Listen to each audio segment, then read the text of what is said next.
हे भोले बाबा, आपके इस वीडियो को जो भी लाइक और चैनल श्री राधे वॉइस को सब्सक्राइब करे, उसके जीवन में कभी दुख दर्द मत आने देना। दोस्तों, महादेव के शिवलिंग पर चढ़े हुए बेलपत्र को खाने से क्या होता है दोस्तों?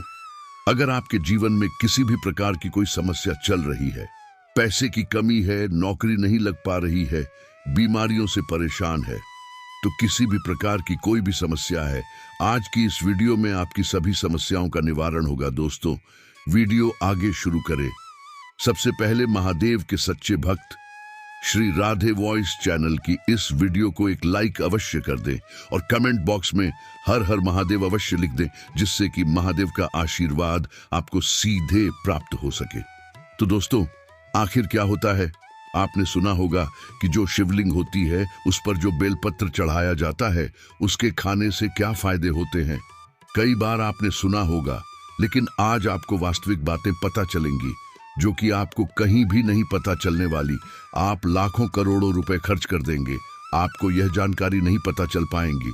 तो वास्तव में जब आप शिवलिंग पर बेलपत्र को चढ़ाते हैं, तो वह बेलपत्र कोई साधारण बेलपत्र नहीं रह जाता, बल्कि वह साक्षात महादेव का प्रसाद बन जाता है। दोस्तों, भगवान शिव को अर्पित बेलपत्र खाने से बहुत सारे फायदे होते हैं। दोस्तों, बेलपत्र में कई तरह के तत्व होते हैं जो हाई बीपी को कम करते हैं। ब्लड प्रेशर का नियंत्रित रहना बेहद जरूरी है, वरना हृदय की समस्याएं जन्म ले सकती है और हाई ब्लड प्रेशर के कारण दिमाग की नसों पर भी बुरा असर पड़ जाता है। हाई ब्लड प्रेशर के प्रमुख थकान, जी घबराना, चक्कर आना आदि है। दोस्तों, बेलपत्र को खाने से शुगर ठीक होता है। यदि शरीर में शुगर का लेवल बढ़ने लगे तो कई तरह की समस्याएं हो सकती है, जैसे थकान रहना, सोने की अत्यधिक इच्छा होना, याद रखने में समस्या होना, कमजोरी आदि। बेलपत्र शुगर के लेवल को नियंत्रित करता है। जो व्यक्ति बेलपत्र का सेवन सही मात्रा में करता है, उसे शुगर की समस्या नहीं होती है। तो दोस्तों, यह वीडियो अपने फायदे के लिए ध्यान से सुनना और ध्यान से देखना। आपको बता दूं कि हमारे धर्मशास्त्र में कहा गया है कि शिवलिंग पर चढ़ा बेलपत्र 6 महीने तक बासी नहीं माना जाता। जी हाँ दोस्तों, बेलपत्र को शिवलिंग पर चढ़ाने के बाद उसे पुनः धोकर शिवलिंग पर 6 महीने तक चढ़ाया जा सकता है, क्योंकि भारत में कई ऐसी जगह है जहां पर शिवलिंग स्थापित है, परंतु उसके आसपास बेलपत्र उपलब्ध नहीं हो पाए। इसी वजह से कई लोग बेलपत्र उपलब्ध ना होने के कारण पुराने बेलपत्र का जो चौरा होता है उसको महादेव को चढ़ाते हैं। ऐसा विधान है। तो दोस्तों, बेलपत्र को महादेव पर चढ़ाने के पीछे एक पौराणिक कथा है, और कथा के अनुसार जब समुद्र मंथन चल रहा था, उसी समय समुद्र मंथन के दौरान अमृत के साथ कई और चीज भी निकली थी, जिसमें से एक विष निकला था। विष आप जहर भी कह सकते हैं, और यह विष चारों ओर फैलने लगा था। उसी समय पूरी सृष्टि को विष से बचाने के लिए महादेव ने इस विष को अपने कंठ में धारण कर लिया था, इसलिए महादेव को उसे दिन से नीलकंठ भी कहा जाने लगा। परंतु विष के प्रभाव से महादेव के शरीर का ताप बढ़ने लगा, जिसकी वजह से आसपास का वातावरण जलने लगा, और वहां देवी देवताओं ने प्राचीन वेद सलाहकारों से सलाह ली कि महादेव को इस विष से कैसे बचाया जाए। तो दोस्तों, उस समय जो प्राचीन वेद सलाहकार थे, उन्होंने सलाह दी कि आप महादेव को बेलपत्र का सेवन कराया, और महादेव को उस समय वहां पर जो भी उपस्थित देवी देवताओं ने तत्काल बेलपत्र खिलाया और जल्द से स्नान कराया। इसके बाद महादेव के शरीर में जो उत्पन्न गर्मी थी वह शांत होने लगी। तभी से महादेव को बेलपत्र चढ़ाने की परंपरा मानी गई है। दोस्तों, शिवलिंग पर बेलपत्र अर्पित करने के बाद हमें जल जरूर चढ़ाना चाहिए। इससे महादेव को शीतलता मिलती है और उनका आशीर्वाद हम में प्राप्त होता है। हमेशा ध्यान रखिएगा कि 3 पत्ती वाली जो बेलपत्र होती है, वही महादेव को आप चढ़ाए पत्र चिकनी होती है, उसे तरफ से शिवलिंग पर आपको बेलपत्र चढ़ाना चाहिए। इस बात का आपको विशेष ध्यान रखना है कि कभी भी कटे फटे बेलपत्र महादेव को नहीं चढ़ाया जाता है। इसके पीछे भी एक कथा है, क्योंकि जब महादेव ने गणेश जी का सिर खंडित कर दिया था, तभी से भगवान भोलेनाथ ने संकल्प लिया था कि कभी भी मुझे कोई खंडित चीज है नहीं चढ़ाई जाए, ना ही अर्पित की जाए। तब से महादेव को कभी भी कोई चीज खंडित नहीं चढ़ाई जाती है, चाहे वह बेलपत्र हो। दोस्तों, आप वीडियो को लाइक कर दीजिए और वाकई में महादेव की कृपा पाना चाहते हैं तो चैनल को सब्सक्राइब कर लीजिएगा, क्योंकि हमारे चैनल श्री राधे वॉइस के माध्यम से प्रत्येक दिन आपको वैसे जानकारी दी जाएगी जो आपके दैनिक जीवन में आपका जानना बहुत ही जरूरी है। और हिंदू भाइयों को यह वीडियो शेयर भी जरूर कीजिए। तो दोस्तों, शिवलिंग पर अगर आप प्रतिदिन बेलपत्र चढ़े तो सभी प्रकार की समस्याएं आपकी दूर हो जाएंगी। महादेव के भक्तों को कभी भी पैसे की समस्या नहीं रहती है। जो बेलपत्र को तिजोरी में रखते हैं उनके तिजोरी में बरकत आती है, पैसे की समस्या खत्म हो जाती है। दोस्तों, आप इस वीडियो को ध्यान से देखते रहिएगा, क्योंकि बेलपत्र से जुड़ी संपूर्ण जानकारी आपको यहाँ पर प्राप्त होगी। साथ में यह जानकारी हमारे सभी हिंदू भाइयों बहनों को जानना अत्यंत आवश्यक है। दोस्तों, इस प्रकार की जानकारी बहुत ही अनमोल होती है। बाद में चलकर यह जानकारी हमारे लिए काफी फायदेमंद साबित होती है। तो आइए जानते हैं बेलपत्र संबंधित कुछ विशेष जानकारी। दोस्तों, हम आपको बता दें कि प्राचीन पुराणों में बताया गया है कि कुछ विशेष समय होता है जिनमें बेलपत्र को कभी भी नहीं तोड़ना चाहिए। जी हाँ दोस्तों, कुछ विशेष तिथि जिन बेलपत्र को आपको कभी भी नहीं तोड़ना चाहिए, जैसे कि हमारे धर्मशास्त्र में रहते हैं, बेलपत्र को हमेशा चतुर्थी, अष्टमी, नवमी, दशमी, अमावस्या और पूर्णिमा और संक्रांति के तिथि में आपको कभी भी नहीं तोड़ना चाहिए। साथ में सोमवार के दिन बेलपत्र को कभी भी नहीं तोड़ना चाहिए, क्योंकि विशेषकर बेल के पेड़ पर महादेव सोमवार के दिन वास करते हैं।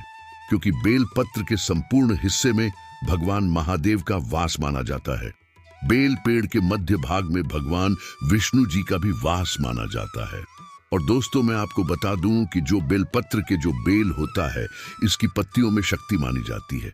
अर्थात सभी हमारे देवी देवताओं का जो शक्ति होता है उसके अंदर समाहित होती है। इसलिए आपको कभी भी सोमवार के दिन बेलपत्र नहीं तोड़ना चाहिए। दोस्तों, इसके अलावा प्रतिदिन दोपहर 12 बजे के बाद भी आपको बेलपत्र कभी नहीं तोड़ना चाहिए। हमारे धर्मशास्त्रों में लिखा है। और आप फिर भी 12 बजे बाद अगर बेलपत्र को तोड़ते हैं तो इससे आपको पाप लगना निश्चित है। दोस्तों, अब जो प्रश्न आता है कि जो बेलपत्र की उत्पत्ति कैसे हुई, आइए जानते हैं। तो दोस्तों, पुराणों के अनुसार एक बार माता पार्वती की पसीने की कुछ बूंदें मध्यांचल पर्वत पर गिर गई। इससे वहां एक पौधा उगाया जो बाद में बेलपत्र के नाम से लोग जानने लगे और बेलपत्र के रूप में पूजनीय हो गया। तो इस वीडियो में जानते हैं बेलपत्र को खाने के क्या फायदे होते हैं। दोस्तों, बहुत ही सुंदर वीडियो है, बहुत ही महत्वपूर्ण जानकारी है, पूरा देखिएगा। आधा अधूरा ज्ञान हमेशा लाभदायक नहीं होता है। देखिए, जब बेलपत्र को महादेव की शिवलिंग पर चढ़ाते हैं तो वह बेलपत्र एक बेलपत्र नहीं रह जाता है, बल्कि वह महादेव का प्रसाद बन जाता है, जो कि असत बीमारियों को दूर करने में, आपकी पीढ़ी को हरने में एवं जीवन में चल रही सारी समस्याओं को दूर करने में समर्थ बल है। क्योंकि बेलपत्र को भगवान का प्रसाद के स्वरूप माना जाता है, इसीलिए वह आपके लिए अमृत जैसा बन जाता है। तो आखिरकार शिवलिंग पर चढ़े बेलपत्र को नित्य रूप से खाने से क्या फायदा मिलता है, क्या बदलाव आते हैं हमारे जीवन में, इसके बारे में जानेंगे। लेकिन दोस्तों, शिव जी पर चढ़ा बेलपत्र को खाने से शरीर के सभी प्रकार के रोग दोष दूर हो जाते हैं। शरीर में जितने जितने भी रोग होते हैं, अगर आप बेलपत्र नृत्य रूप से कहते हैं तो आप लोगों से बचते हैं।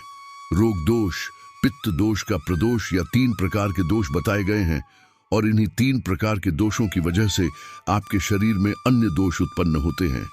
अगर आप अपने जीवन में बिना रोगों के रहना चाहते हैं तो आपको बेलपत्र का नित्य सेवन करना चाहिए। दोस्तों, आपने देखा होगा कि हमारे जीवन में कई लोग होते हैं जो मीट, मछली, मुर्गा जैसे तामसिक भोजन कर लेते हैं, शराब पीते हैं, चैनी, खैनी, गुटखा, तंबाकू, ये सब चीज जो होती है उसका ग्रहण करते हैं। परंतु एक समय के बाद उन्हें लगता है कि जो वह खा पी रहे थे वह गलत चीज है।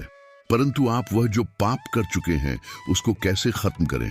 तो दोस्तों, मैं आपको बताना चाहूंगा, नित्य कम से कम ज्यादा नहीं तो 1 महीने में 10 से 15 बार अगर आप भगवान शिव शंकर पर चढ़ा हुआ बेलपत्र का प्रसाद धारण करेंगे तो जो तामसिक गुण होते हैं वह पूर्णतः आपके शरीर से खत्म हो जाएंगे। आपने कभी भी मीट, मछली इस प्रकार का कुछ भी सेवन किया है, आपने शराब पिया है, आप इस पाप से मुक्ति पाना चाहते हैं तो आपको नित्य बेलपत्र का सेवन करना अत्यंत आवश्यक है। इसके सेवन से आपके शरीर शुद्ध होता है। आप अपने अशुद्ध शरीर को पूर्ण रूप से स्वस्थ बनाने के लिए पूर्ण संपन्न पाए जाते हैं। आपको महादेव के इस प्रसाद को ग्रहण करना अत्यंत आवश्यक है। आज ही से शुरू कर दीजिए। नित्य 5 बेलपत्र शाम में खाई है। अगर नित्य कहते हैं तो यह आपके शरीर में तमस गुण को समाप्त कर देगा। किसी भी प्रकार की बीमारियां हैं पूर्णतः समाप्त कर देगा। बेलपत्र खाने से आपका भाग्य भी बदलने लगेगा। आपका भाग्य बलवान हो जाएगा। दोस्तों, कैसे भी आपका दुर्भाग्य हो, जिस समय से आप बेलपत्र खाना शुरू कर देंगे, आपका दुर्भाग्य सौभाग्य में बदल जाते हैं। आपकी किस्मत, आपकी तकदीर फिर आपके अनुरूप चलने लगती है। इसके बाद आयुर्वेद में भी कहा जाता है कि बेलपत्र को खाने से आपका जो रक्त होता है, खून होता है। अगर खून संबंधित, रक्त संबंधित कोई बीमारी है, नित्य 5 बेलपत्र खाए। 5 बेलपत्र खाने के बाद आपके शरीर में जो खून में किसी भी प्रकार की गंदगी है, वह धीमे धीमे खत्म होने लगेगी। आपका शरीर बहुत ही स्वच्छ हो जाएगा। एक बेलपत्र का या दूसरे दिन 2 बेलपत्र दिखाइए, तीसरे दिन 3 बेलपत्र चाहिए। इस प्रकार से आपको जो बेलपत्र खाने का क्रम है उसको बढ़ाना होगा। धीरे धीरे खाइए, लेकिन खाना जरूर है, ताकि आपके शरीर का जो खून है वह बिल्कुल शुद्ध हो जाए, साफ हो जाए। दोस्तों, आपको बता दूं कि जो बेलपत्र होता है वह फिल्टर करने का काम भी करता है आपके शरीर को। जैसे आपके शरीर में किडनी होती है, किडनी क्या करती है? जो पानी होता है, जो खून होता है, उसको फिल्टर करती है। उसी प्रकार से जो बेलपत्र है वह भी आपके शरीर में जो अशुद्ध चीज होती है, आपका खून में जो गंदगी होती है, उसको साफ कर देते हैं, फिल्टर कर देता है।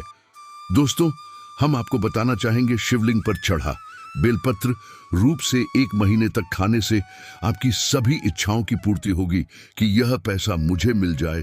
आपके सामने वाला जो व्यक्ति रहता है,